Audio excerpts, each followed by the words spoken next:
Alright, let's look at the homework 2.3, problem number 9. Alright, so let's evaluate these limits. Alright, so we're talking about the greatest integer function of x. Alright, so we have x is approaching -9 from the positive side. So which means that the x is slightly, you can think of it as slightly larger than -9.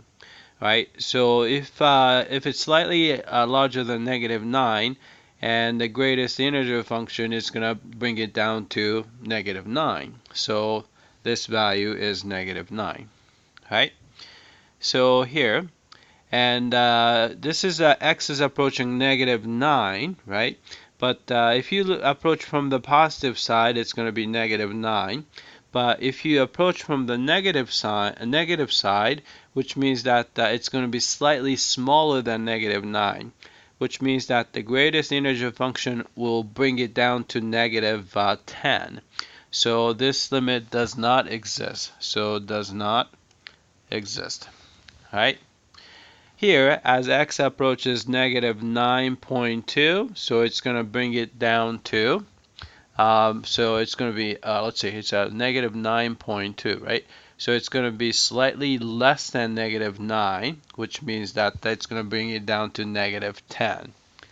All right, let's check the answer first. All right, I came back and we got part A, all three of them correctly. All right, let's look at part B. All right, if n is an integer, evaluate the following limit. All right, so x is approaching n from the negative side. So it's slightly smaller than n, which means that this is going to be brought down to -1. And if x is approaching slightly larger than n, which means that it's going to bring it down to exactly n. All right, so what value does value of a does the limit exist? All right, so we can have integer values, but the other than that would be okay. So the positive value, no, non-integer value of a. So this is probably the right answer. All right, so let's check the answer. All right, I came back and looks like we got this one correctly. All right, so part C, remember that the greatest integer function is a step function, so it's going to have a discontinuity or limit does not exist when a is an integer. All right, that's it.